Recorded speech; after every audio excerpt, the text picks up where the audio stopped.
Um, It's been a while since we did one of these. it's been ages since we've done one of these. So we did a batch a little while ago. Who are we and what we're doing again? Oh yeah, we're doing a podcast. Right, okay. We're E5, I think, today. Yeah. Yeah. I don't know who we are today. Sorry, I've lost my momentum. You've lost it. It's John and his gang. Is that gang approach? It's scary. He does look intimidating with those stripes on his shoulders. Proper gangster. We always wing it. We always wing it. We just wing it. It works when we wing it. We're falling gracefully. Right, and 5.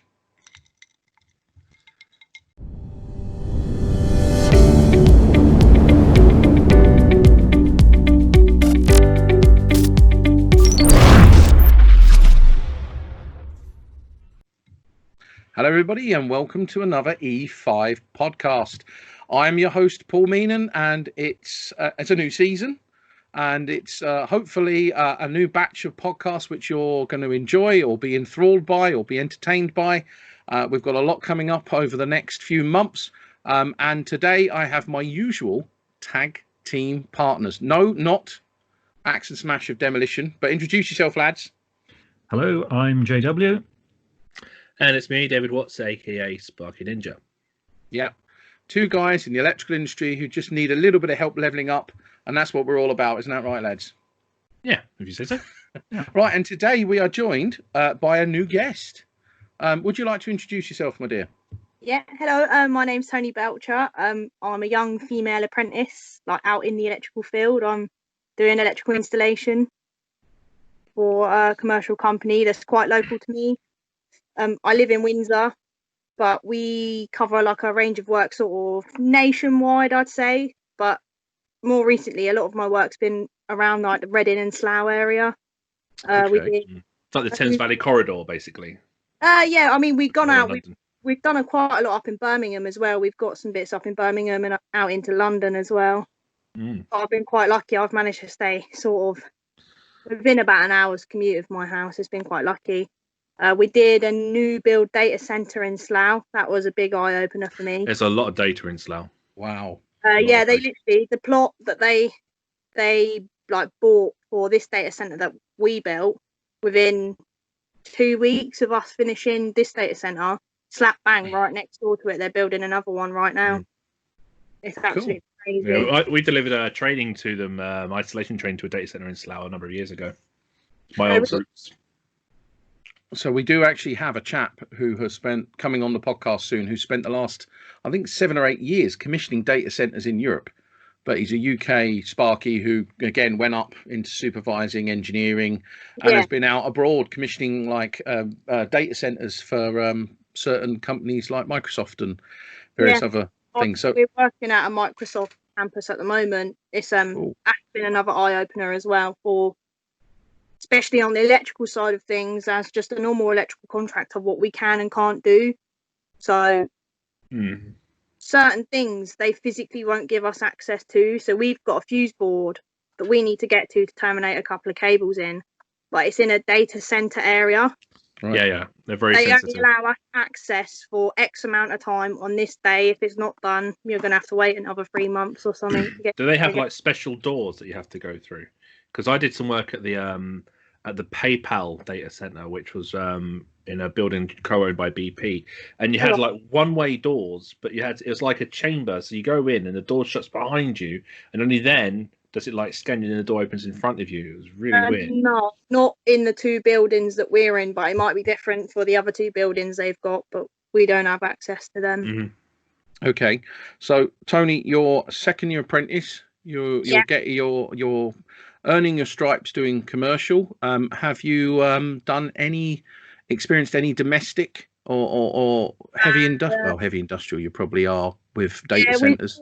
We are on the I suppose the beginning of heavy industrial. We do every now and again. You do a day doing really heavy industrial type work, and then the next day it's like, I'm just a commercial spark. You know, it's not domestic wise. I've never really touched it. Probably very wise, yes. I mean, I know a lot of people my age, like in my college class, some of them are only domestic electrical, and when I'm sat and the teachers are teaching us like how contactors work, how relays work, and silly things like the unit 104 we have to do as part of our course. Obviously, we have to spec like light fittings, sockets. Like for the fire alarm panel, it wanted a switch fuse spur. Half of my class didn't know what a switch fuse spur was, where they'd find it, what it's used for. So I explained it to them. I was like, this is where I use them at work. Or a rotary isolator. What's one of those?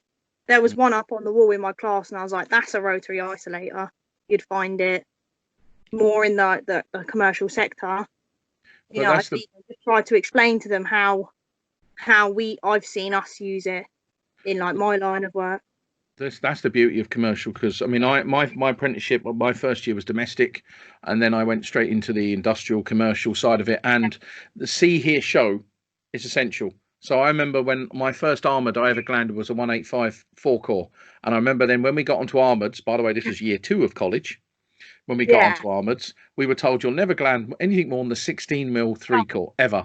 And I actually chopped a piece of this 185, which weighed a ton, brought it in my bag and put it on the table and went, there you go, that's what I'm working on. And I found the bigger stuff you work on, the less fear you have of the smaller stuff. However, definitely, at some point you will get requested and required to do love jobs.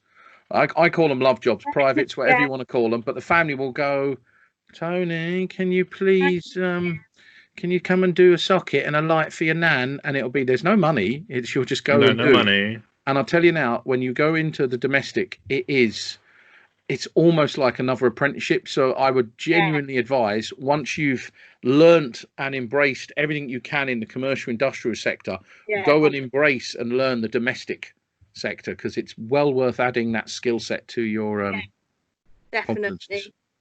I mean, I say a lot of people love or hate it, but it's one of those things that I think to be an all-round electrician, you need to have experience in sort of all areas if you can, can't you? I mean, if I'm given the opportunity, I'll take it. I'm never going to say no to anything. I want to give everything a go and get experience in it at the end of the day.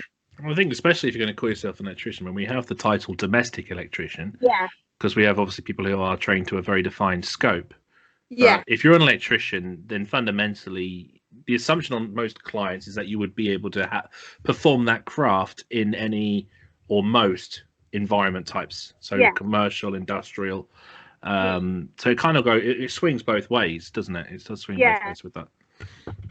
The trouble with that being, if I can just chip in, you're right. The title of electrician, I was always told you should be able to, if somebody says go and put some power in here, you should have the ability to know where to look, go and effectively select and erect, inspect and test, certify, and hand it over and walk the end user through what you've done. The trouble is what I've realized in my career was that's all fine and dandy, but I was on jobs like Excel when it was being built in 99. Okay, so there were guys that were doing buzzbar trunking for a year. Solid buzzbar, that's all they did for a year. Now, after a year of just doing buzzbar trunking, they know the ins and outs of buzzbar trunking better than anybody. But if you then turn around and say, go and wire this 12-gang emergency lighting circuit with contactors, they're going to stand there and scratch their head and go, oh, blimey, I'm a bit rusty on this. And that's one of the problems. It's the same sort of for us, really. I mean, the data center that we did in Slough, luckily when I got there, a lot of the containment was done. So I say luckily because I was off sick. I had to have a little operation, and then I ended up having 12 weeks off sick. So when I ended up back on that job, all the containment was done. So I was just sort of let loose wiring. It was quite nice, actually. I was just plans and that, and they just said to me, get this done, get it second fixed. I was like, sweet, let's do it. How are you finding in your learning? Are you being mentored and taught and critiqued and given advice? And I mean, the guy I'm with now, he's brilliant because he works for himself, but he's subcontracted to us. He's related to my boss, so he's, he doesn't have to teach me what he's taught me so far, but he's sort of doing it because he's like, I want you to be the best electrician. He's like, if you follow what I'm telling you and you sort of remember it and you do it the methodical way, then he was like, any mistakes that are made, he was like, if you can confidently say it wasn't you, then there's always, you know what I mean, there'll be another reason why the mistake happened. Yeah, But, teaching apprentices is very key. I mean, me and Dave last week, we met an apprentice. We saw an apprentice last week, and we spent a good part of the day advising and teaching and mentoring and encouraging and supporting them and giving them as much imparted knowledge around the work that we were doing. And like, if I'm not sure on something as well, I will say to a couple of the guys around me, how would you do this? And a lot of them, they'll be like, well, how would you do it? I'd say, well, I'd do it like this. You know, even for like wiring in singles, sometimes through tubes, some people pull the cables at once, some people prefer to do it in stages. You know, either way, obviously they say the more cables you pull through, like if you do it in stages, you risk burning the cables. But obviously when you chuck the lube on it, sometimes it's easier than trying to pull all 6 2.5s or all 6 4mm through if we're pulling in rings and that. It's a real strategy to learn, isn't it, with cable pulling? And I always say, if I'm not sure on something and don't want to make a mistake, I just say to them, how would you do it? Even for like cutting and bending tray and bits like that, I'm like, how do you do this if you're manufacturing it? Or and if I'm not sure, can you show me?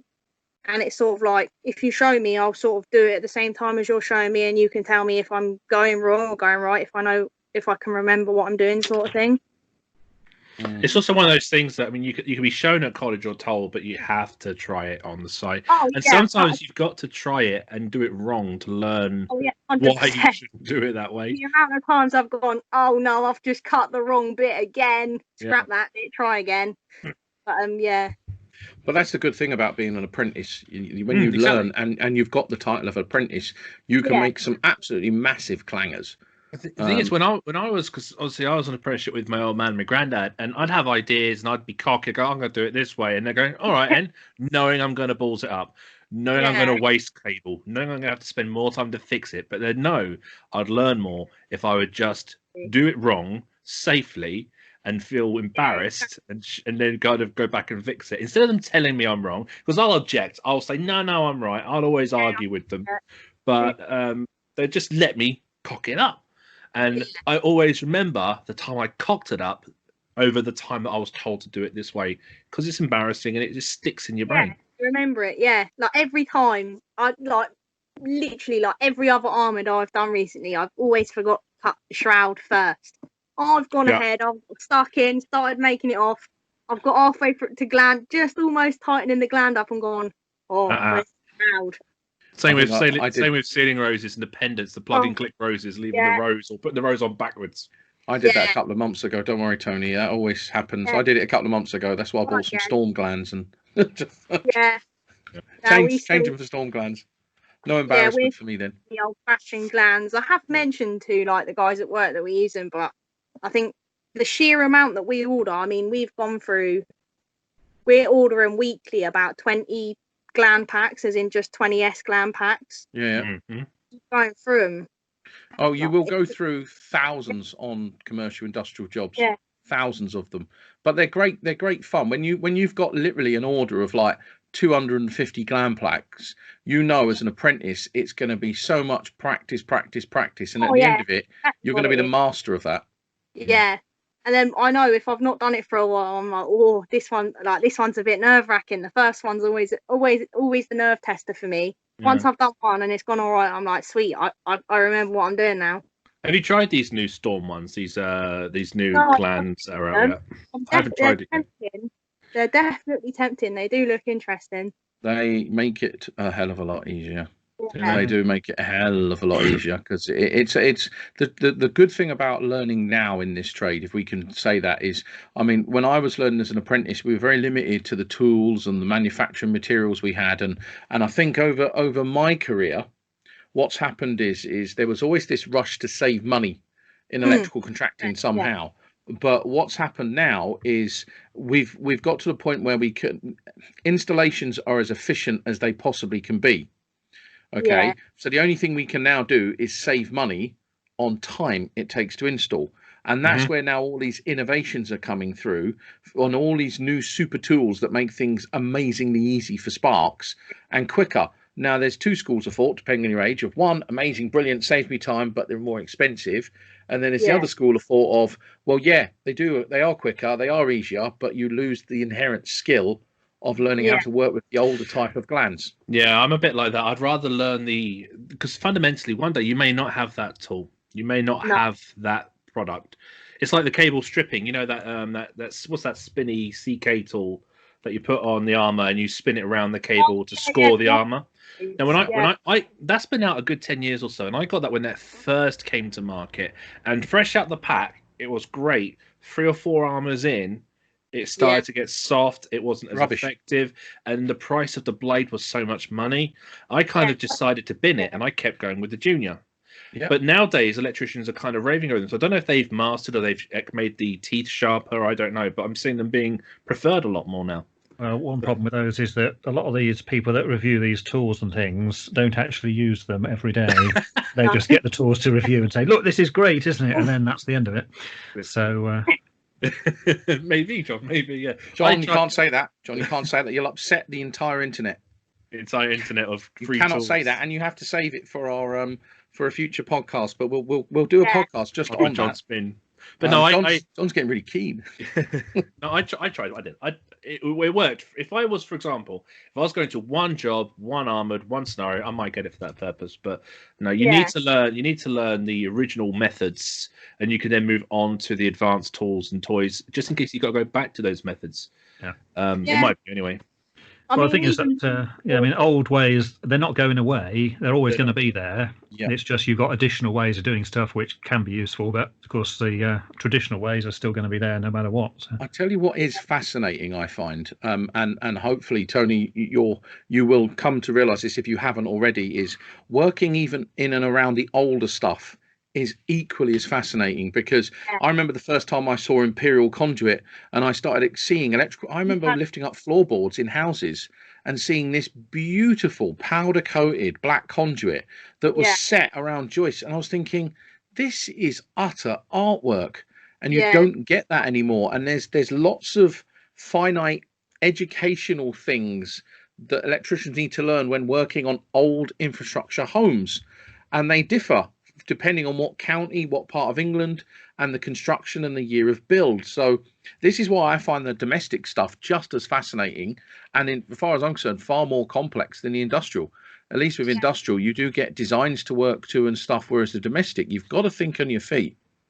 Yeah, and I do think, like, sort of in the industrial commercial industry, sort of, it's all sort of in front of you. You can sort of see the containment once the ceilings are down, once the suspended floors up. You can sort of see the method to their madness of how they've run their cables and why they did it like that. So you can be like, do we follow what they did originally, or do we differ from it? And normally we just end up following what they did originally, just because it's easier. We can follow exactly what they've done. We're just running in new 25mm conduit instead of 20mm, or 50x50 trunking instead of a couple of 25mm tubes. Well, it's good for their maintainer. If you install as existing, then the maintainer doesn't have to learn or maintain in different ways. So it's, but domestic, you go through someone's front door, it could be a complete minefield of anything. Yeah, domestic, you've got to have your wits about you. Something rotten, I think, with domestic, because it's far more intense, far more pressurized. The homeowner thinks it's a crime against humanity just to lift up their new carpets. Oh, yeah. So the amount of people's houses I went into when I was doing domestic saying I need to put a power supply in for this boiler, and they'd be like, I've just had new carpets, you can't do that. Well, you're not getting your new boiler switched on then. It's a different world of pressure. But one thing I've found as well is in the old buildings, especially on commercial industrial, space was very limited. A lot of buildings, Dave, you know what I'm talking about. You've just seen a lot of it on my railway. A lot of old electrical installations were designed, selected, and erected fine, but no one ever thought about the replacement cycle. And I'm a firm believer in any time you design, and again, this is advice to anyone listening, if you ever get the chance to influence a design, make sure when you're designing a switch cupboard that on the other side of that wall is a cleaner's cupboard or somewhere where you can then in 25 years time chuck the cleaners out and build new switch gear and transfer across, and then put the cleaners cupboard in the old switch gear, and then at least for the life of the building you've then made it a little bit easier for the electrical installer.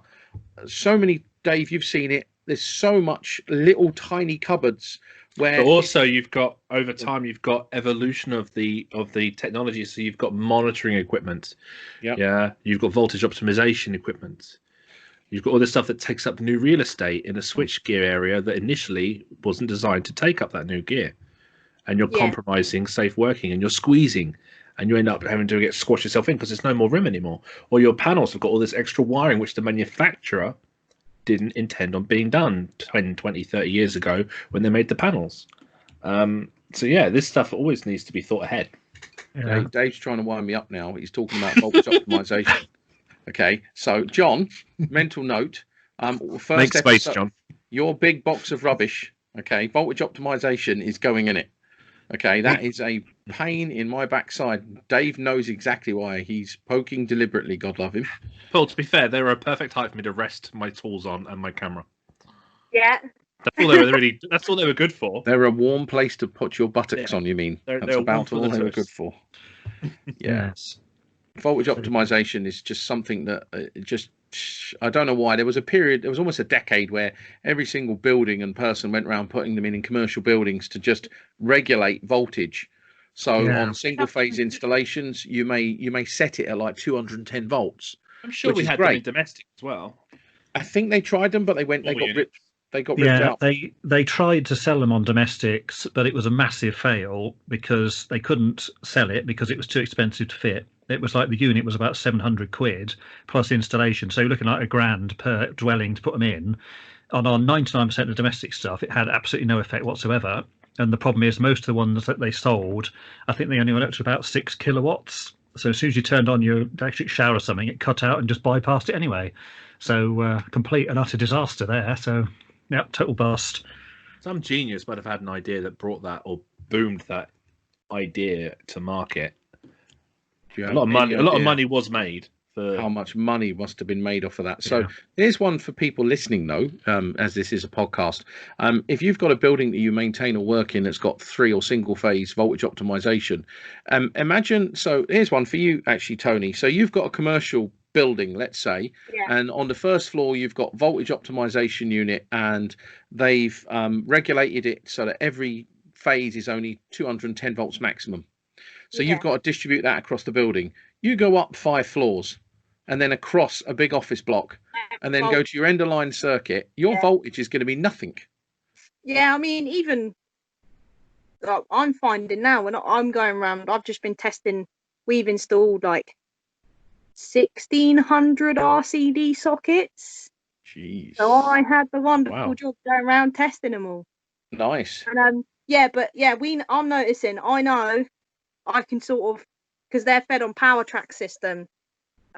We didn't end up sort of messing around too much with the original power track installation. We've just reorganized it in some areas to fit the new offices and bits. But when I'm going around, I know when I'm beginning to get to the end of the track because I'm noticing the voltage drop as I'm going down.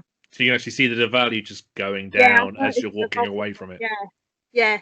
And then so there's every floor has 3 different distribution boards for certain areas. So I can sort of voltage has gone up again. It must be off that board now, and you're sort of figuring it out as you go along.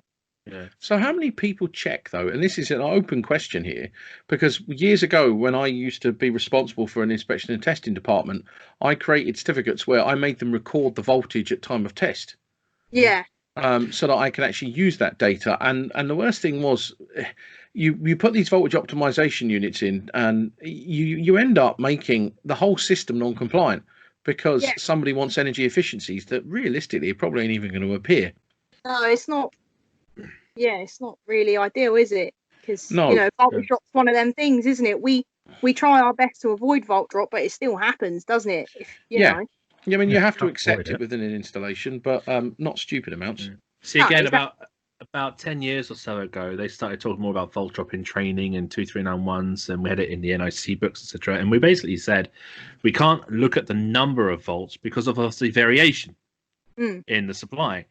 But the problem with doing that is it means our electricians on site aren't looking at the voltage because of that fact. And so when they're walking around the factory, they might be seeing, like as you say, Tony, oh, the number is moving, but they might not join those dots. No. They might not say that's volt drop because they've been told not to look at the volt drop. No. Not to look at the value, to pre-calculate it or to do an R1, Rn times IB times 1.2. But I agree. If we actually look at the value of voltage at the origin and we go to the end, and as we go along, we should see voltage fall as we go along, and that should give us an understanding of volt drop. I like the idea. Yeah, that's another one where testing the installation when it's all brand new and there's nothing connected doesn't really give you an accurate picture, because if you go back when it's all fully loaded, you're going to find the voltage at the end is massively less because you've got that massive load attached. So you go in a place, it's all brand new with nothing in it. Yeah, of course it's going to be lovely at the end because there's no load on the system. There's no load on it. If I can just stop here to do a little plug. If anybody knows this chap called Sparky Ninja, he does some webinars where they talk about the hidden tests and the testing that we don't do. And I think it's fair to say that we've been kind of going on a bit of a crusade recently, saying that if you are doing EICR testing, it's while the installation is in use is always the best way of finding the culprits. Now, data centers, I am fascinated by data centers because there's a new code of practice coming out on data centers. We know that in specializations in the reg, there is a DC specialization which isn't in 7671, but I think what they've done is turned that IEC standard into a IET book on how to deal with DC leakage, because obviously there's a lot of batteries, a lot of UPSs, a lot of generator backup. I think it's fair to say that with data centers, power resilience is key. Not losing that power or losing that data is it's like switching off the lights to an airport runway in the middle of the night. It does not happen. Yeah, under no circumstances. No, and you will pay a fortune to make sure that does not happen. Period. Well, I mean, that's something you have on your railway, though, isn't it? That kind of, you need that essential continuity of your service, even for your infrastructure. Yeah, emergency lighting, fire panels, stuff like that. It's all emergency or revenue critical. That's another thing as well. It's like data centers, by definition, would be revenue. You know, the power supplies to the racks I would classify them as not safety critical, but revenue critical. It's all the time they're running, they're making money, and when it stops, they lose millions of pounds very quickly as well. Exactly. Right. So moving on a little bit. So on your training, I'm sure Mr. Watts is going to jump in here now and ask you various questions, because you're only year 2, and yet I feel like I'm speaking to someone who's already out of their time, which tells me you've got a cracking attitude on you. Very lucky. I work for a company that has such a wide range of work that, you know, not sort of the average spark might have had in their first 2-3 years of their apprenticeship. They might have only got it 3-4 years out of becoming an electrician, sort of thing. I know what you mean. I consider myself very fortunate. The stuff that I learnt, I look back and I'm just like, do you know what? There were times I went home crying. I hated it at times, but it was all worth it. Yeah, 100%. I think, and also I still get involved in the moment on the jobs, but I do like step back sometimes and just sort of take in what's around me, what's actually going on, like take from the experience of like what the range of work is that we're covering, what I've learned from it, and you know. Do your employers kind of monitor your training and how you're doing, and do they kind of keep in the loop and ask you if you know how it's going? Not massively. Like, my employer is pretty good, and not like the way I explain it is the only reason I would ever hear from him is if there's a problem, and I've been quite lucky that, you know, when he's had emails from the college to say I've done well, or you know, maybe I didn't achieve so well on an exam that they thought I would, he's always sort of contacted me and asked me, but they're not sort of massively overbearing, like they're not constantly breathing down my neck asking me things like. And do you feel that the college is kind of doing its best for you? It's a college I'm familiar with. Now that I've I lost my temper with them a little bit, shall we say, a little while ago, I think now they're finally doing what they should have done many years ago for me. Like, without going into it too much, I've got some special learning needs that were only picked up a couple of years ago. Right. And I was like, well, hang on a minute, you're not offering me what you should be offering me. And it took, 3 years for me to get what I was entitled to from day one. And now I've got all of that. It's, the stress has been taken off me. And even all my teachers are saying to me, like, oh, you're doing really well. I'm like, yeah, it's amazing how well I can do when I've got the support behind me. Because I was like, if you're not supporting me, how can I, make the best of it? Yeah. Do you know what? That reminds me of a small story that I had when I was learning. I left school with no GCSE, so I was awful at maths and various other bits and bobs, and I was supposed to do an additional day where the college were going to put on like more maths courses, computer courses, stuff like that, to help me, because I was like in the bottom of the class in that respects. And I remember going into college and for them days, and there was a bloke who used to sign a card saying, yeah, you've done it. And I'm like, but there's no lesson. And the college were openly taking government money for these courses and not putting the tuition on. They do. And that's sort of when I think, well, hang on a minute. Like even some days in college, when I know when it's getting near the end of term, like when I've done my work, because I don't want to spend 5 hours in a classroom talking about what I did at the weekend with my mates. Do you know what I mean? I'm quite happy. I'm like, you're there to learn, aren't you? Yeah, I'm there. Yeah. Just give me what I need to do. Like, I'll do it. Tell me what I can improve on. I'll improve on it. And then, like, some days I literally sit there and think, I could be at work learning a hell of a lot more than what you're teaching me now. And I say that to the teachers as well, and they're not really that bothered. Can I just say that's awesome to hear, because that means you have the thirst. When I've always said to apprentices, anyone I've ever met, never ever be happy with your stock, always push back. So I was on Excel for I think about 6 months doing buzz bar trunking, and then I literally rung up the managing director of the company and said, I'm bored, I want better. And I got shifted around, and every time he thought I was going to get bored, I was just that annoyance until he realized develop, train. Yeah, and I mean, my supervisor's pretty good. He's like, you all right doing this? I'm like, it's a bit boring, but I was like, if there's nothing else for me, you know what I mean? If he can't put me on it because I'm not tall enough, or, I'm not at a stage where I'm competent enough to be left on my own to do that job, I'm like, yeah, all right, that's fine. I don't mind doing that sort of thing. Do they like regularly review your let's say competence with the duties that you're doing at work? So for example, would they regularly monitor how you've done so far and maybe say, right, let's give you more independence, let's give you more work to do by yourself? Or really, no, it just sort of winging it again, really. It just depends what job we're on. Some jobs, again, with this coronavirus and everything, it has sort of changed the dynamic massively. So we've gone from working 4 or 5 of us in an area to now maximum of 2 of us in an area, sort of thing. We are having to try and keep social distancing the best we can, but have you stayed at work throughout? Yeah, we had 5 days off just as it all started to really kick off, because they were like, let's just take like a week off, the 7 days but 5-day working week off. And obviously if anyone develops symptoms, stay at home. So we carried on working through, but it's been different. I struggle just because I'm so small. I'm only 5'2", like I'm tiny. All the guys I work with are over 6 foot tall, and I'm given the job to do. And a lot of the time, I can't move the access equipment around on my own because I'm not physically big enough and strong enough to move it. So I'm like, that's fine. But I was like, I'm like, I don't want to do this job on my own. I need someone with me.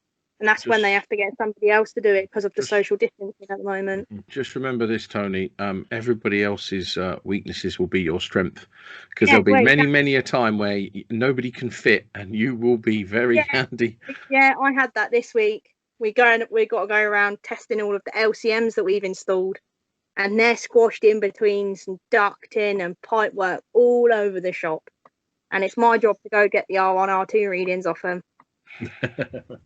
But I don't mind it. It's better than some of the jobs that we get. So the one thing that she's just raised a point on is with commercial is coordinated services. You're probably seeing lots of installs where stuff's just like, where's the space? And this is where we stood in. This is one of the problems I find anytime I go around snagging, because I've spent many years doing snagging. You then read other standards and you realize everything's supposed to be space proofed, arranged with clearances for maintenance. Not really done that often, and it's great when it is, because it sets a standard. be good to see if more companies did it. But I remember I went to the Tottenham ground when it was being built. Yeah. And the Tottenham ground, I can tell you now for nothing, the Tottenham ground, I remember looking at some air handling units and I was like, where's the isolator? And literally I was lying on my stomach. I bet you were. To find an isolator. And I was like, this is really dumb. And I And just you're thought, struggling to reach it. And it's just, this is stupid. Yeah. and I'm not a small lad. There's a lot of me to love. No. And lying on that floor, I was thinking, how I feel sorry for the spark who had to wire this up. And I just thought, these drawings, these designs, all of them should have been coordinated. And that is why a lot of companies lose money. When people moan, you know, or complain that we want bonuses or we'd like price work or job and knock, there's never any money in the jobs because the designs are never coordinated. So you can't plan access into areas because there are other trade. It's very cyclical. It spirals out of control and delays every contractor, which is one of the hardships of commercial. Sadly. I mean, that's literally our everyday struggles. I mean, a lot of the time now, we just let the mechanical boys get on. If we have to get, like, we'll get our supply cable in ready for, like, the AHUs and bits, and we'll leave it, we'll coil it up somewhere and say, just leave it there, whatever you do. Don't touch it, don't move it, leave it there so we know where it is. We'll let them get on. Is it still there when you go back? Some of the time it is, or it's been damaged, or they've taken the bit, so we are go. I always make the mechanical boys wait. Yep. Yeah, well, we disappeared because they just cause so much damage. They just leave a trail of destruction behind them on a lot of our jobs. So, piece of advice, one of the things that I learned ages ago, if you're working on a major site where there's multiple disciplines and you've got a nice empty shell where the concrete's just dried off, one of the things that I used to recommend for a design change was basically you rack out. So you put unistrut end to end, wall to wall. You design the whole room end to end unistrut, but it's designed for the loading of the roof, for the mechanical systems, the electrical systems, and then that way you're not having to hodgepodge stuff in. And then what I always do is I allocate spacing for the mechanical guys so that they can do as least damage as possible, because ductwork guys, pipework guys, sometimes they will put ducts right up where your trunking and trays are, and you'll never be able to wire them. Yeah, I mean, on that data center job we did in Slough, that was all again suspended off unistrut. I mean, girder clips, you know, it was quite a nice sort of mechanical build to it almost on the technical side. It was nice to sort of see that and learn it and how it actually comes together, because you look up at a blank ceiling and I didn't really sort of understand how it would come together. And that's the thing as well, when you're doing industrial, sorry for just going on one, lads, but my last point on it, industrial, it's very much meccano building, but you learn how to set out, you learn about proper fixings. You learn about single point of failure of containment, because that's one thing a lot of people don't do. When they put cantilever brackets up, and you think, well, there's a single point of failure there, that will just go and everything will fall, which is why I always recommend trapeze brackets. There was a video about 2 months ago where a whole wiring system in a car park fell down. Did you see that on Twitter? There was a video. It was like hundreds of meters long.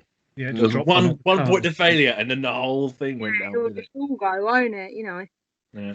And that is one of the problems, and that funnily enough is commercial fit out, where it's get it in, get it cheap, bit of 2x2, loads of lights bolted on, no real thought about maybe a cross piece of strut with 2 fixings in it, chem fixed, and then put your trunking in. It's always as cheap as possible, and that's one of the sad things. But anyway, moving on. With your college and stuff, so how long is it going to be until you're fully qualified, and what course are you on at the moment? I'm doing the City and Guilds electrical installation level 3. I don't know what the course code is because they changed it a little bit. They change it many times. So I'm doing whatever the current level electrical installation one is. Okay, that's great.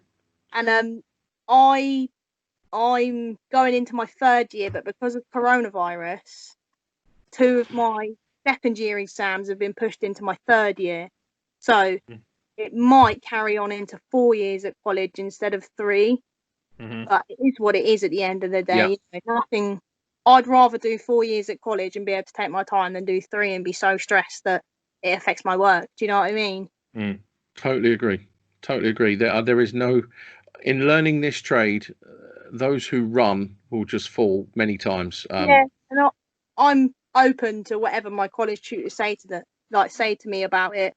You know, I've got all the time in the world for them, because at the end of the day, they're supposed to be teaching me an example. But some days, I sort of get a gauge of who I can ask the technical questions to and who I can't, because some of them are electricians by trade, as in they're out on the tool sparkying, they run their own companies, but a couple of them are army based electrical engineers or mechanical engineers.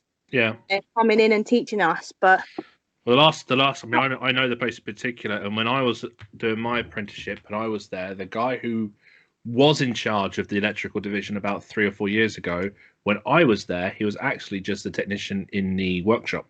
Yeah, and he wasn't an electrician. So there's they've had a couple of issues, but it sounds like they've been doing well. So are you not in a rush to get your fully qualified gold card status, or are you happy for it to be done as fast as it at the pace it ends up?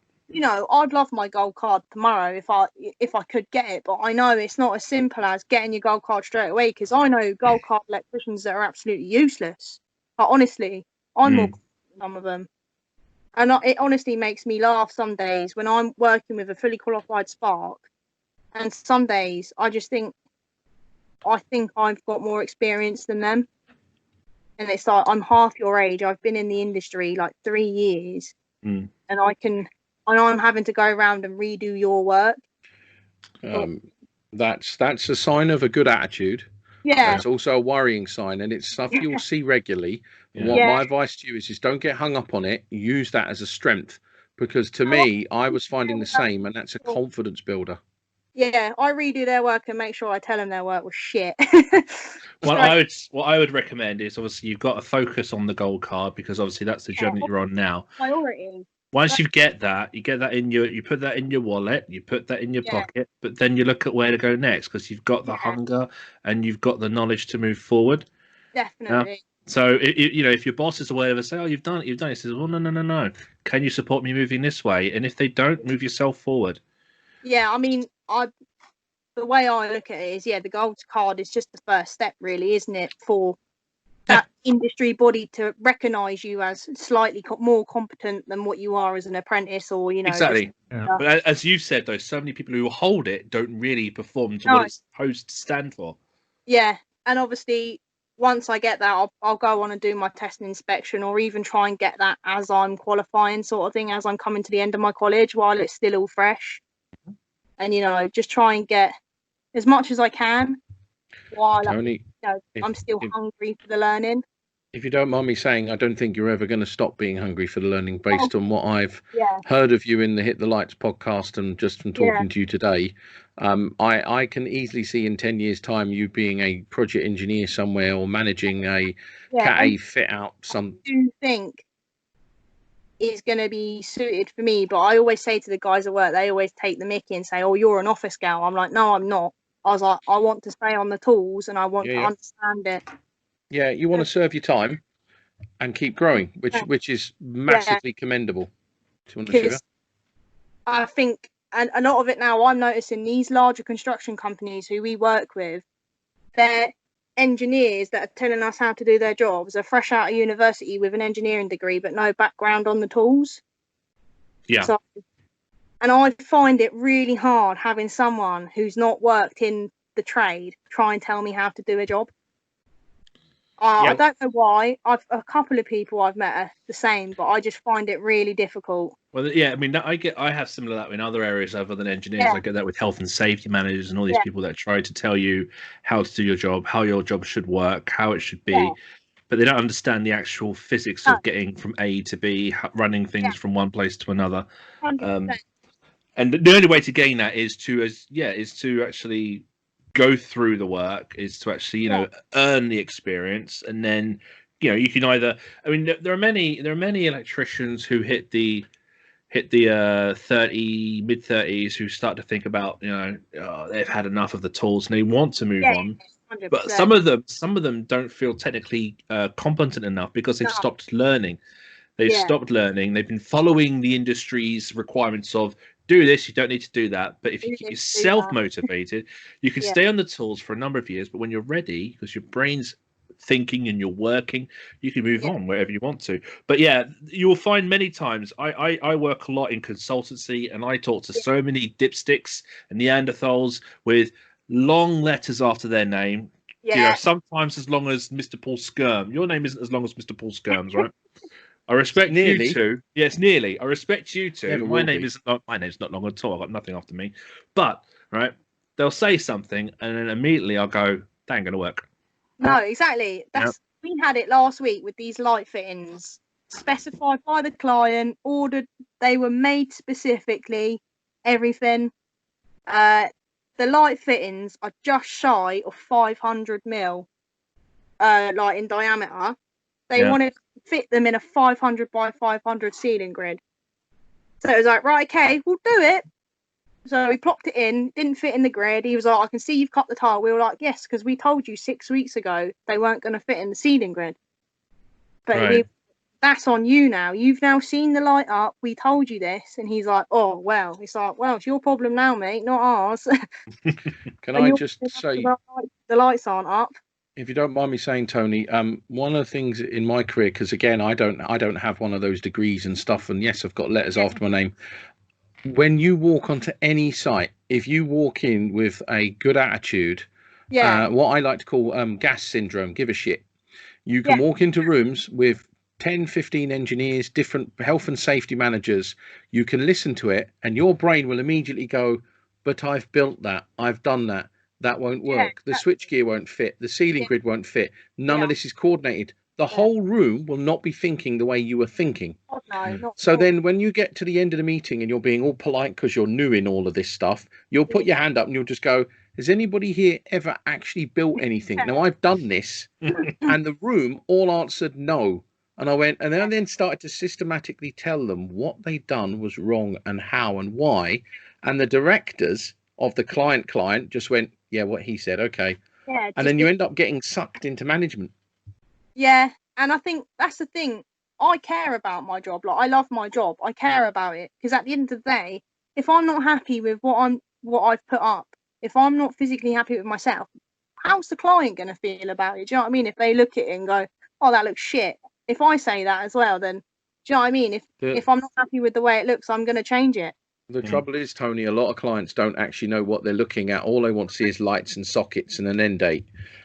It's the hardest thing is educating the client. And me and Dave have been on, we've had lots of debates over this after the last few months. There's a method I used, the Janet and John method, where you have to talk to them in a way that isn't condescending, but is very simplistic, but in a different way. If we don't do it properly, this will impact you more later on. Yeah, exactly. That's basically how we have to do it now. Even like we're given all the architectural drawings and bits and bobs, and we just look at it and go, that is the biggest load of rubbish ever. And we do a lot of design and build, so a lot of it is take the drawing with a piece of salt. It is what it is, sort of thing, you know. We can roughly go with it, but if it doesn't fit there, it's not going there. It's as simple as that sort of thing. They're just going to have to take it as it is or find somebody else to do it. John, just because Tony, once again, you've given me a phenomenal. John, can we put architects in your big box of rubbish, please? That's one from me as well. And can we chuck procurement in there as well? Procurement, a mental note. No, it's a very valid point, Tony, because I've seen it as well. Because you take and you're supposed to follow the diagrams, follow the drawings, follow the instructions. You're just a pair of hands to make their genius work at the end of the day, aren't you? You know, you haven't got your own brain to say this is bullshit. Exercise. Exactly. Exercise it, and as Paul said, if you have the opportunities, verbalize it with your bosses, whatever, question it, and then they'll listen and they'll realize that you're actually sharper than the other people who aren't bringing these problems to them. And if you regularly come up with these questions on design, you are going to be given more opportunities to manage, and you'll go up further. Yeah, exactly. Yeah. So keep doing that. It's great. Yeah. The thing is, if with people who've got like you said earlier, like people who've got degrees or whatever, come at universities or whatever, just because they've got a degree in whatever, or they got like 50 letters after their name, whatever, it doesn't mean that they're always going to be right, and it doesn't mean they necessarily know more than you do. It just means they went on a course once and got some letters and things after name. So just be just be aware that in itself doesn't necessarily mean a whole lot. Can I just jump in hard here because I've got letters after my name. Mr. Professional Registration comes in. All right, this is no. So let me just say one thing, Tony. If you ever get letters after your name, make sure they mean something to you. Yeah. Because my boss said that to me, and I never thought I'd get letters after my name, and every single set means something to me. And I'll tell you now, having no formal qualifications were a bastard to get. Yeah. But it does open doors, and it does make people listen to you. Unfortunately, you'd think common sense would make people listen to you, but when they see the letters after your name, they do it. What's the word? It just relaxes them a little bit, I think. Yeah, scares them a little bit, maybe. Yeah, right, Wardy. So you're going to soon start level 3. So you doing MVQ? I'm halfway through the level 3 course, and yeah, I've pretty much completed my MVQ. I've just got to do my testing when they come out to site to watch me test. Okay, all right. So you're doing your level 3. I've basically completed my MVQ in a year and a half, give or take. Yeah, but you because will on commercial jobs, you will. 4-year course, obviously they're saying they don't want me to do my test until right at the end, which is fair enough. So I'm way ahead of the game on it. Awesome. What are you planning on doing after you've done this? After you've got your level 3 done, you said you think about going straight into your testing. Yeah, I'll definitely get the testing under my belt, because the guy that I'm working with now, he sort of even picked up on it now with me. He just tells me to go around. I get readings, I shout them out to him. He's like, set the meter up, do this, do that.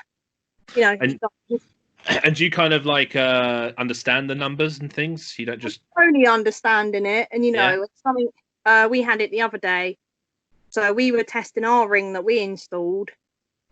It was like, something's not right here. Something's not adding up. We were getting a mega ohm reading, but it was something like 4 point something mega ohm. And it's like, nah, this is not right. I was like, that is really high. And someone had mixed up the neutrals and that in the board. That wasn't our doing. This was what was originally installed. So that can happen. Sometimes you find other people's issues when you do your own initial verifications, don't you? Yeah, that's one of the things in the regs that's actually wrong, because if you look in BS767, it says, minimum values for installation resistance is like 1 mega ohm or something. But no one should ever accept that as a minimum, because that's completely hopeless. If you've got a new installation and it come up with like 1, you'd be like, what's going on here? This is completely useless.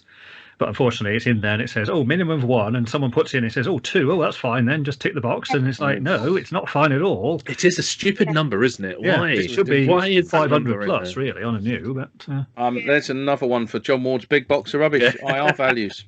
And obviously, they say, they obviously, like the regs book state what's permitted. But I think the more you test, the more you you get to understand the results, and you know your test meter yourself, whether it's right or wrong, don't you? I think as you get, Yeah, you should do. Yeah, so we've had it a couple of times where we've gone, that reading's a bit different. We're not used to that. And we've gone round, and it's literally just been a loose connection. And it's like, that's a better reading now. We'll take that. I think nowadays with test kits, they all seem to do things slightly different. Years ago, it was very common with the analog kits. Now they're all a little bit more complex and a bit more electronic-y based. Yeah. But just one bit of advice. You've probably heard it before. Chapter 13, there's 6 pages. Read that, and you'll know more than everybody who works around you, sadly. And that then links to all the rest of the CPD you will ever do in the application of that one standard. We're going to move on. I've got some more questions, unless you have some more. But I would like to ask you about, because you're a learner in this industry, how are you finding using social media as a learning tool? Are you using social media, and is it a positive or negative experience for you? Recently, I've started using it a bit more. Definitely as a positive thing. Like, I've been watching David's YouTube videos. Sorry. I think everybody watches Dave's YouTube videos. Honestly, before I even sort of found the E5 group and that, when I started my level 2 course. You can blame John Ward for my videos, by the way. And then following you guys on social media again, and then you find you sort of go down a rabbit hole, but not a really negative one, quite a positive one, because you find other people so similarly minded to you and doing the same sort of work as you. And I've learned, just learning a lot, watching, seeing people post stuff on Instagram and that as well, like the photos of their work. and someone might comment, "Oh, why did you do it like this?" And then say, "We had to do it like this because of these circumstances." It's like, right, okay, cool. See, Right, I never had that, obviously, with my apprenticeship. So do you find that gives you a second angle of looking at the industry as you enter it? Do you find it a good thing? Not necessarily. I wouldn't say it's 100% a good thing, because it's so negative now, social media. I mean, I posted a picture the other week of my sister's car. My sister's a mechanic. She's been a mechanic 5 years now. Yeah. She teaches it for a living now. Like, so I'd like to, you know what I mean? I like to hope to know what she's doing. And I just posted a picture because we painted her brake calipers, and a couple of the guys started ripping into me. And then, why? And because the tire was a bit flat, and they're low profile tires as it is. They're not Right. Okay. You know what I mean? Now, I'm not massively technical on it. They fit lower. And I was like, also, further on in the conversation, I was like, also, what you didn't realise was half the car was still jacked up. I was like, I'm not stupid enough to drive a car with flat tyres. So I just blocked him. And then another guy said something. I was like, I think my sister's a mechanic more than you are an electrician, or something. I said to him. Everybody's a critic nowadays on social. Do you know what? I think the whole coronavirus thing has made people worse. I think the internal stresses of the coronavirus and the depression that it's caused has made people far more fractious, and I don't think it's what is inevitable is that people do take their personal circumstances, their personal aggressions out on their behaviors on social media. Most people do, and you can often tell when you get to know people. You can often tell if they're having a good day, a bad day. If they're going quiet, you can tell something's up. You know, very few people are pretty much black and white on social media. And it's something that, I mean, obviously as we're kind of moving forward, we are, I mean, Twitter in particular, we're starting to become less engaging because there's just so much repercussions with what you can contribute. And people, you know, one person says something, then another person joins in, and then it gets shared round, and then you're like, whoa, hang on a minute, this is all out of control, and I can't control it at all. So I think I mean, for me, it's a case of just, you know, get out of it what you want to get out of it, and then leave the rest of it well alone. I think it's the people that hang out in it. People that hang in there because, you know, they've got nothing else to do, or maybe they think it's like a fam to stay in there. I think those are the people that get a bit lost or kind of lose the way. I just go in, do something, I leave. I think is it fair to say that everyone at some point in their lives has had some form of subtle addiction to social media? When Facebook came out, I was poking people like mad, and I had to just walk away from it. And there's been many a times when I've had to delete all my apps off my phone. I remember once I got a notification that said, "Oh, you've used like 9 hours today on your phone." And I was like, "Ooh, okay, this has got to stop." And it'd be like, right, switch off a Twitter account, or just delete something, or just stay away. Luckily, work keeps me busy enough as it is, and talking to these misfits. But it can be quite harsh and toxic. And I think we've become, maybe over the last year, more resolute now to just engage with people who genuinely want help and support, and those who just want to fight. See you later. Just not even give them the time of day, because they want you to sort of fight back, because, you know, that's the thing, isn't it? They want you to respond, and if you respond, you're giving them what they want. Is it fair to say we've got quite a bit of that, Dave? Yeah, fair to say, buddy. Have you noticed that John doesn't get that, and that's because he's a gangster? People know not to mess with John. People know not to mess with John. When you tweet, Twitter stops. Yeah. Okay, just to put it in context here, John. When John tweets, Twitter stops. Okay, let's just put it out there. He's a gangster in a tracksuit. I think because John's got obviously the years of experience with YouTube, and he's been looking at YouTube comments. He knows what social media is like before he's really got knee deep in it, and he knows that there's just so many people out there that don't give you anything back. No, that, you know, it is hard. It's hard. The mistake is that if you get people like that, I mean, there's some pretty horrendous comments which come in often. The mistake is to start replying to them and getting engaged with these people, because it will never ever stop. Once you start getting into arguing with these people, they want you to argue with them because they seem to get a kick out of it. I still don't understand why though. Because they're arseholes. Yeah. Again, like us, we've all got a full-time job to go to. It's like, sorry, I don't have time to. It's jealousy. It's jealousy, and the thing is one of our wonderful E5 brothers said something which has stayed in my mind quite a bit, and that is, offence is never given, but very often taken. Yeah. And do you know what? The amount of abuse, and I'm going to say it straight now, the amount of abuse we've had for doing what we do is absolutely mind blowing. To be perfectly frank, just shockingly bad. And I have to just close my ears, see no, speak no, hear no evil, and just keep plodding along. Just ignore it. It's easier. Right. Moving on very quickly. I've got a couple more questions, unless the lads have got other questions. It depends what your questions are, buddy. It depends what your questions are. Well, I was going to ask her, in her time in the industry, does she have any standout manufacturers and bits of equipment that she thinks are really cool and help her in her job, and that sort of stuff? And if she could maybe change or improve things from her experience so far, what would she do? They were my kind of questions. All right. Well, just you do one of yours, and I'll do one of mine, then you do one of yours.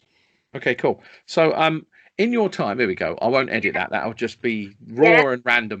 So, in your time, in your time in the electrical industry, have you on your site seen any good products, gear, switch gear, anything that you think this is either brilliant or really should just be thrown in John Ward's big box of rubbish? I mean, sort of switch gear wise, we try and stick to Schneider. Good girl. 100% we stick to Schneider, and I say for me, because I'm so small, my only little issue with them is the earth bar at the top. Yeah. Oh, the layers. Yeah. Okay, yeah. I can't always reach the earth bar. I can reach everything, the bottom section of the board perfectly.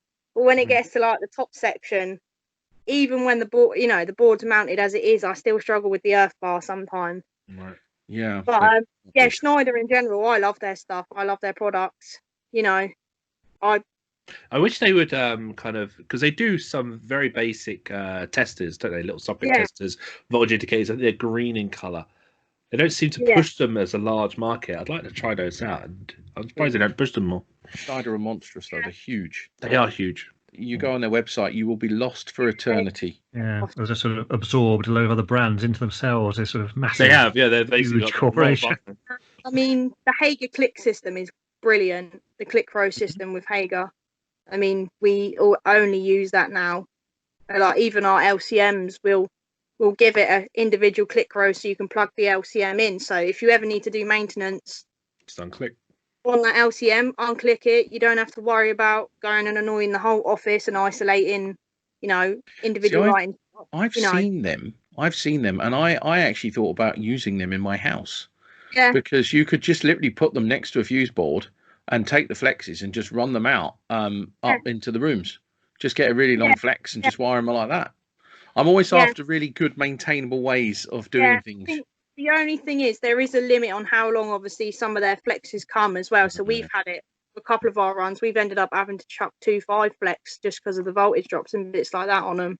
Yeah, we did an office about a few years ago now, and we had those in. And the main reason it was spec'd is so that we could easily do IR testing. So we just unclick, and then you can you can just IR test everything. Yeah, same for us, really. What else? I mean, we always come across really rubbish stuff, to be honest with you. Silly little things like some of the brands of FP clips we get, or even the FP200 we get. It's just rubbish sometimes. Like the insulation on it is so... You can tell when you get bad cable, though, can't you? Because that insulation just... Rubbish. I'm like, give me some good to work with, please.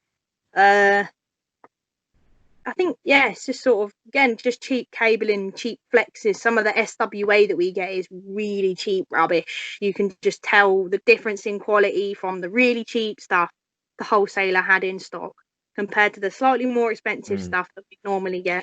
Do you spec a specific brand, or do you just go with what the wholesaler has on the shelf?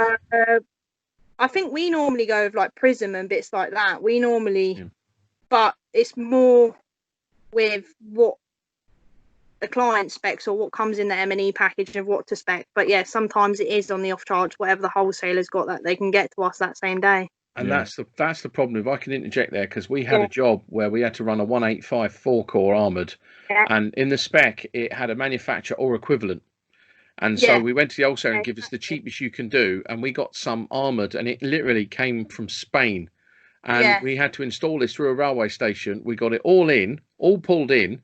Guy went to mega test it, and it was dead shorted. And when we eventually stripped this cable down, we found there was a manufacturing defect, and 2 of the cores were touching on a 1854 core. It was about 400 meters of the stuff, and you're bang on right. There is some awful cable. I wouldn't use either unless it's Doncaster cables or Prismian. Generally UK made. That's it really. But I only ever use 3-core and 5-core now. That's it. LSF. That's what I'm expecting for my stuff. That's all we ever install.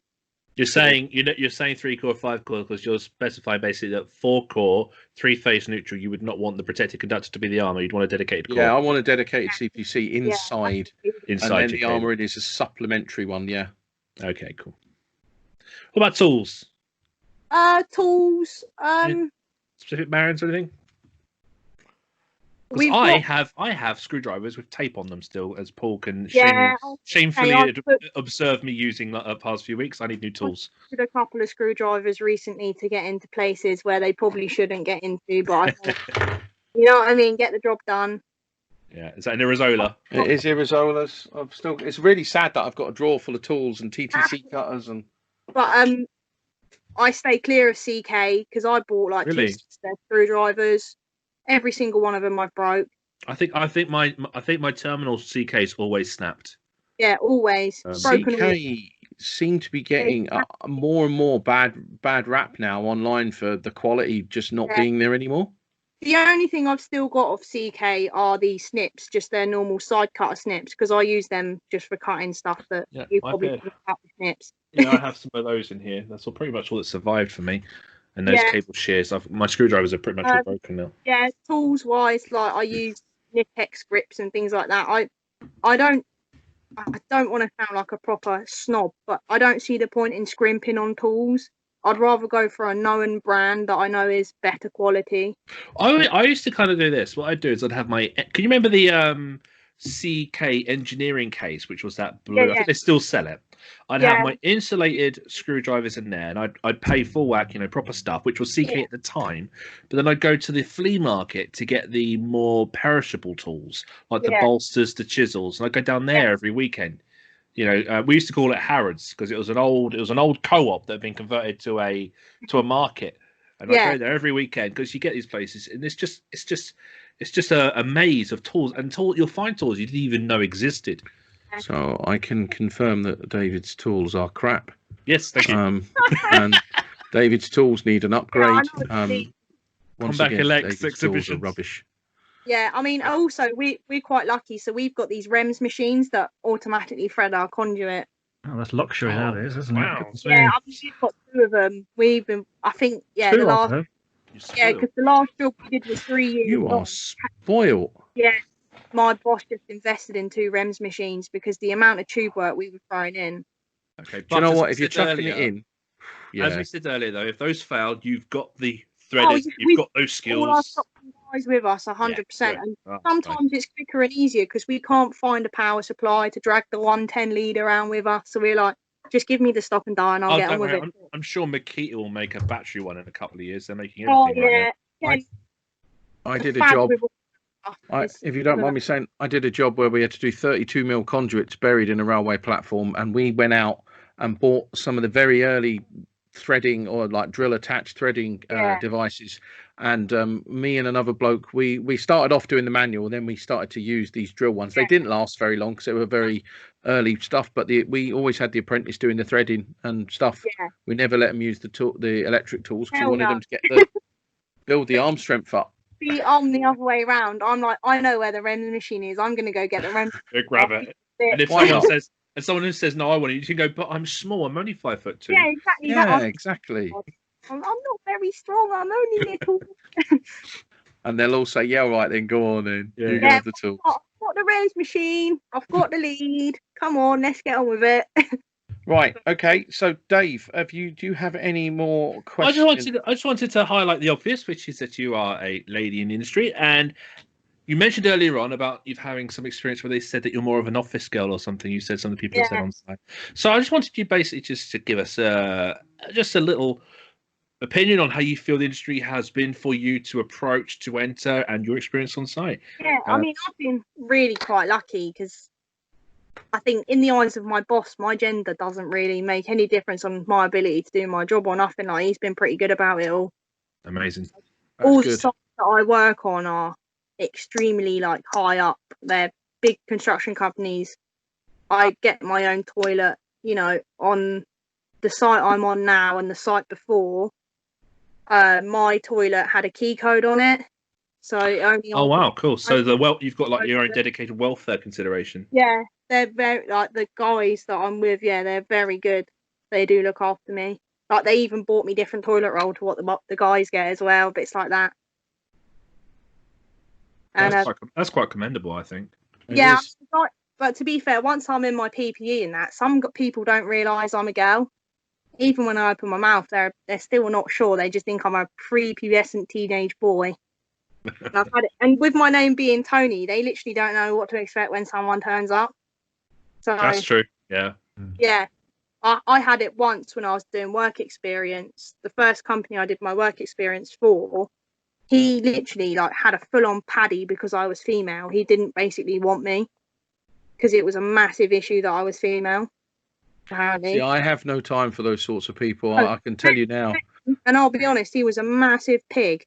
Yeah, no, I can tell you now. Some of the best people I've worked with have been ladies, and I've got a couple of people working with me now who are just off the charts, world class at what they do, and again have to suffer the prejudices of our industry. And there is plenty of it about. You know me, Dave. I couldn't care sex, gender, race, colour, whatever. Don't care. Well, that's today. Even with today's modern climate, we know it's hard for us. For us, who don't really have any kind of observation or any kind of discrimination for gender or skin color, to hear people claim prejudice, we need to hear it so that we can obviously still believe it and understand it. But it's great to hear that your employer and that your experience is not prejudiced too much. I just genuinely don't like women in general, so I just stay clear of them. Or if they make stupid comments towards me, I just don't bite at it because I'm like, again, that sort of person will want me to bite at their horrible sexist comment. And you know, in all fairness, I would probably tell them to go and f off. To be honest with you, and try not to swear. I just give them the whole sort of cold shoulder move. I'm like, just not interested. I'm not going to give you the time of day. I'm busy working. So you don't feel though that obviously there are any obstacles to you? No, for you to move forward and progress. Only your height. I like that. So the height's the only obstacle. Now. Get yourself some shoes with thicker soles. Yeah, no, I'm like, damn, I forgot my high heels today. I can't do that job. Yeah. But yeah, no, I've been extremely lucky. I think I don't know whether it's just luck of the draw with the companies, like the big construction companies we work for, but you know. I think in all fairness, I think a lot of the, in recent years, a lot more major construction companies have become more aware that they need to do more to just be more inclusive rather than be sat in the Stone Age with loads of, burly old men sat in cabins. And there's welfare regulations and things like that. And it's just like, come on, guys, wake up. There is regulations set in stone. Like, you've got to deal with it, whether you want to or not. Yep. Yeah, rather than just the penny pinching, corner cutting. Well, we can't afford another cabin malarkey. I find the best companies, the ones that do the best jobs, the ones with the best corporate attitudes. I've always said this before. Whatever hat or highver you ever wear in your career, it's always the people that make the jobs. It's never the major company, their logo, their brand. It's always decent people with the right attitudes, the right passions, and they're the jobs that when you leave, you miss. You miss the 100%. People. You never miss the hive-eye or the logo. Yeah, you don't miss the actual job itself. You miss the people you work with. Yeah. It's the people that makes the environment fundamentally, isn't it? Indeed. Yeah. Especially if you get a good team going and everybody's sharing. I like when I worked on jobs with people share. Indeed. Right, Dave, you got any more questions? No, that was it really. I'm glad that you're finding it a great experience. Now, we're just gonna move on to John Ward's discussion about mutual capacitance. So this should be a nice, easy one. No, John, serious. Do you have any questions for Tony before I ask my last question? No, and I think when you did all those RCD sockets in the hundreds of them, what type of RCD were they? Were they type ACs or were they type A's? I think they're type A's. They're all type A's. That's a lucky answer then, isn't it? Even I was panicking. Are these you say these are RCD sockets? Were these in data center for selectivity purposes? Is this what they were? So that makes sense. It's existing floor track system, power track system. It's just fed by a 40 amp MCB on a dedicated underfloor fuse board, 3-phase. It's just on one phase. It's all single phase, and and it's got a clean earth system and things like that. So they're all very hot on. They just wanted, leakage. Just for simplicity, we're just going to put RCD sockets. But it makes sense, though, to protect the installation, to arrest the leakage before it gets too much in an accumulative manner. So that's the point, isn't it? Yeah. It's a great way of regulating leakage from a massive building. You know, if somebody is pouring out DC leakage or any sort of AC leakage, that you arrest it at the table or at the bank or at the equipment. They're everywhere. It's the power units and that they're plugging into these are ridiculous, the amount of sockets. And if you have RCD sockets that technically are there for selectivity, how much of these are connected to a single circuit? Roughly. Probably 10, maybe. Okay. All right. 10, maybe 20 in some areas. Okay, and the device, obviously, there's no RCD upstream from that, is there? Everything. No, only. So it'd be interesting to find out how much leakage current there is collectively on data centers. Guess for like what we're doing at the minute, because there's no load attached to it, we're just getting. But yeah, it would definitely be interesting. We did the Xbox testing room as well. They've had a whole new room, 210 just double switch sockets. There was like 13 circuits we pulled in for that. Right. I'll tell you what would be interesting is just to see the leakage you get from the existing systems. Some of it would be very interesting to see. It's locations like this will help us educate our understanding on DC and leakage overall, which is obviously a learning journey we're on right now. It is massively.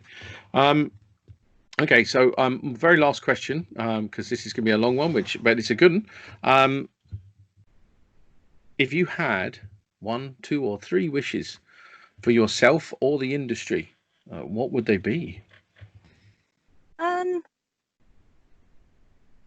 suppose it's just I wish people weren't so old-fashioned and so stuck in their ways of, I think people just need to embrace the change in the industry a bit more, because whether they like it or not, it's going to have to change, whether it's for safety, whether it's, because at the end of the day, if someone's going to lose their life over something, it needs to be made safer. No matter, whether it costs £1,000 or whether it costs £1, it still needs to happen, doesn't it?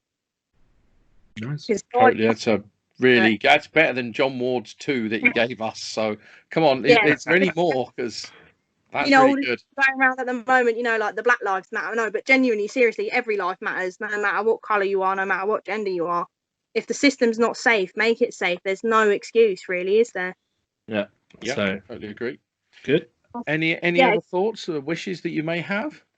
No, just for, I guess, guys and girls in the industry just to embrace it and embrace the change, and again, just want to learn a little bit more about it, to understand it. It's not, don't say that, I don't know about that, I'm not in, why don't you want to know about it? Have a read into it more. How long have you been in this industry? I mean, or watching this industry? Probably 4 years, but only out on the tools for free. And have you seen change in that time? So when the 18th edition rolled in, I saw a little bit of change, because obviously the premature collapse of installations and bits like that. Yeah. I do think like your fire podcast and that, the effects that fire can have on a building, it's ridiculous, really, isn't it? If you think about it. Again, premature you have collapse no webinar. idea how many people we upset with all of these webinars and podcasts about fire, and mind blowing. It just it just opens your eyes and makes you realise that the guys and girls who are giving you the plans and the drawings aren't really understanding how they work and why they have to be a certain way necessarily. I just think there needs to be a lot more education on it, a hell of a lot more. I think we need to be selecting and erecting installations with more of a conscience 100%. as well. And I've always said that premature collapse reg is one of those social responsive. If you could ever have a socially responsible regulation, that is the one, and that's the one that we shouldn't be arguing over. And yet, as an industry, people lose their minds over it. Yeah, and the same with RCDs, you know. Yeah, indeed. AFDDs, SPDs, even though we still don't understand much about them. Well, the problem, use them. I mean, the biggest problem we have with RCDs is it's really proving the lack of actual technical knowledge that electricians have. We've been told to install devices. We've been told devices achieve safety, but we clearly don't understand the actual theory or phenomena of what the device is doing because we're questioning it now. But those are great answers.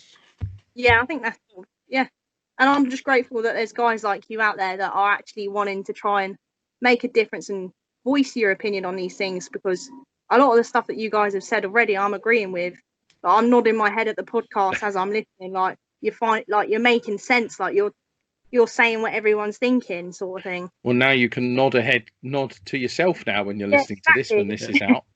Which is going to be weird because me and Dave, we listen to these back just to try and remember the stuff we discussed. And I'm still going through the lightning ones right now, actually. Yeah, they're good. 205. I'm going to need to listen to them 10 times. We sort of cross paths with lightning protection a lot, and there's still a lot to be learned about that. Right. So, last wish, if any, and then we'll end this one.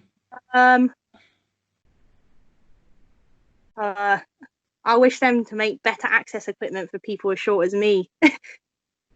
Very valid. Forward.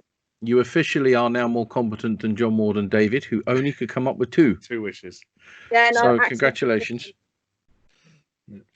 Tony, just a quick one. Do you have any test kit?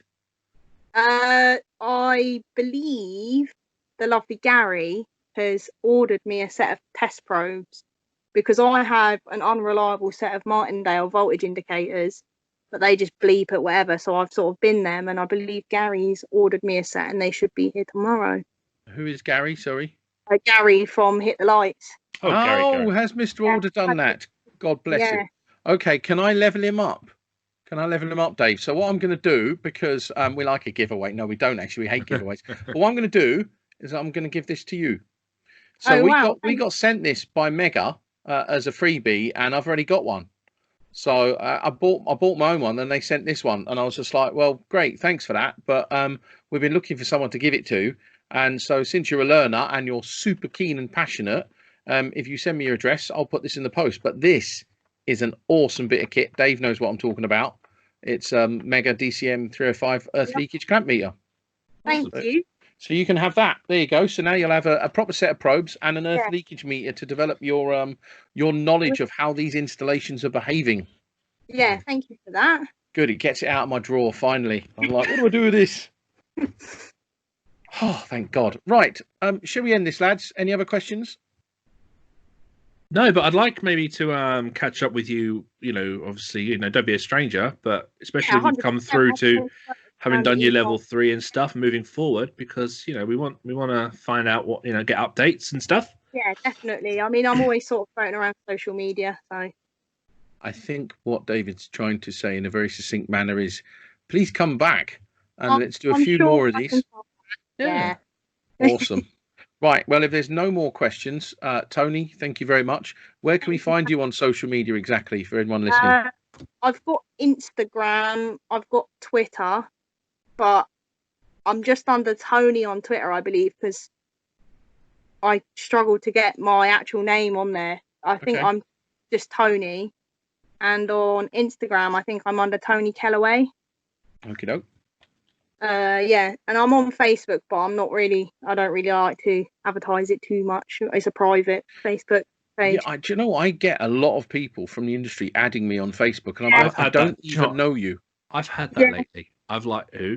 I don't know these And my people. darling wife posted a photo of me today with my son on my shoulders and my other son slapping my face from behind me. It's an ugly photo. And obviously now people from the industry are liking it. I was like, hang on. So, because my Facebook's a bit private. Yeah. Same here. Same here. But anyway, right. Well, Tony, I'm just going to finish up by saying I'm absolutely spellbound by your attitude. I think it's awesome. Oh, there you are.